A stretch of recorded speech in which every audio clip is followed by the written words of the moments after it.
पिंकी के पति कमलेश की दुकान पर गांव का गुंडा जग्गू दादा आता है और धमकी देकर जाता है कि अगर उसने 1 लाख रुपए नहीं दिए तो वो दुकान तोड़ देगा। घर में सभी परेशान होते हैं। अरे सत्यानाश हो उस जग्गू का, अच्छा खासा लड़का था, पता नहीं क्यों गुंडागर्दी करने लगा, किसी की भी जमीन हड़प लेता है और अब हमारी दुकान के पीछे पड़ा है नास पीटा। मेरे तो कुछ भी समझ में नहीं आ रहा कि मैं क्या करूं। अरे बेटा, मैं तो कह रही हूं कि 1 लाख रुपए दे दो और छुट्टी पाओ इस जग्गू दादा से। नहीं माँ, मेहनत की कमाई है, ऐसे कैसे दे दूं? मैं तो 1 रुपया भी नहीं देने वाला उसे। अरे पैसा तो दोबारा भी कमा लेंगे, पर जान है तो जहान है। नहीं पिताजी, मैं नहीं दूंगा पैसे, मैंने फैसला कर लिया है। पिंकी कमरे में आकर सोचने लगती है, मेरे पति के ऊपर ये कैसी मुसीबत आ गई है। हे भगवान, क्या करूं मैं? तभी उसे जादुई पत्थर से आवाज सुनाई देती है, दन दना दन दन दन दन, जो चाहे वो तू बन। अरे हाँ, मैं भी कितनी भुलक्कड़ हूँ, मेरे पास तो जादुई पत्थर है, पर मैं क्या करूं? जग्गू दादा तो बहुत बड़ा गुंडा है, उसका सामना मैं कैसे कर पाऊंगी? पर मुझे ये करना ही होगा। पिंकी प्लान बनाती है और उसे एक आइडिया आता है और वो आइडिया वो सबको बताती है।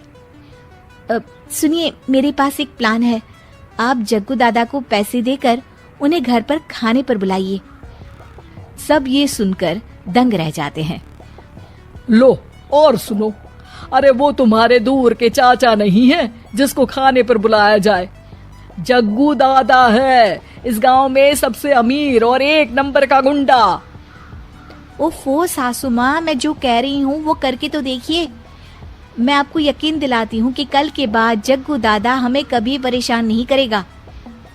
पिंकी के कहने पर कमलेश जग्गू दादा को रुपए देता है और उसे अपने घर खाने पर बुलाता है। अरे भाई, मानना पड़ेगा कमलेश, काफी तरक्की कर लिया है तुमने। 1 लाख रुपए तो बड़ा ही कम डोनेशन था।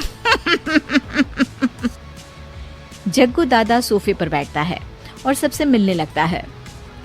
अरे भाई, लता मौसी ठीक तो हो ना? सुना है घुटने में बहुत दर्द रहता है। हाँ बेटा, पर तुझे कैसे पता चला?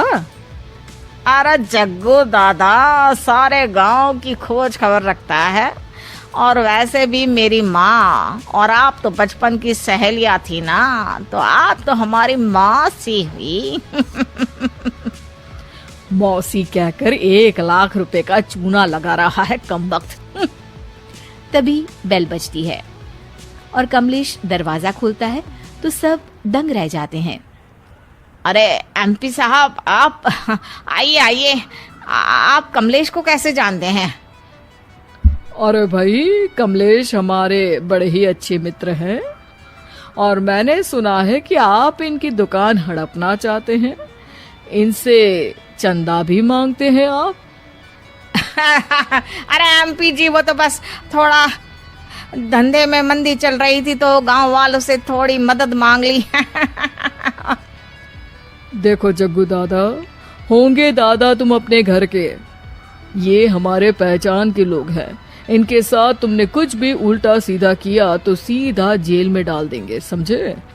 फिर वहां बाकी कैदियों से चंदा मांगते फिरोगे क्या? जग्गू घबरा जाता है और वहां से जाने लगता है। जी जी एमपी जी, समझ गए, हम चलते हैं, हमें माफ कर दो कमलेश बाबू। अरे बेटा, खाना तो खा लेता। अरे जग्गू। जग्गू दादा को भागता देख एमपी के रूप में बदली पिंकी हंसने लगती है और सब एमपी के पास आते हैं और उनका धन्यवाद करते हैं। आपको कैसे पता चला एमपी साहब कि जग्गू हमें परेशान कर रहा था? आपकी बहू पिंकी है ना, बड़ी ही समझदार है, वो मेरे ऑफिस आई और मुझसे मदद मांगी। क्या पिंकी ने यह सब किया? पिंकी अपने रूप में वापस आ रही होती है। अच्छा, मैं चलता हूँ, मेरा मतलब है। अरे ऐसे कैसे, आप बिना खाना खाए नहीं जा सकते, आइए आइए। नहीं नहीं, फिर कभी मुझे जाने दीजिए। पिंकी भागती है। अरे इन्हें किस बात की जल्दी थी? लगता है कोई इम्पोर्टेंट मीटिंग होगी माँ। हाँ भाई, बड़े लोग हैं, दिन में कुछ ना कुछ चलता ही रहता है। लेकिन भगवान का शुक्र है कि आज बहू की वजह से सब सही हो गया। पर बहू है कहाँ? पिंकी घर से दूर भागते भागते अपने रूप में वापस आ जाती है। उफ, बाल बाल बच गई आज तो।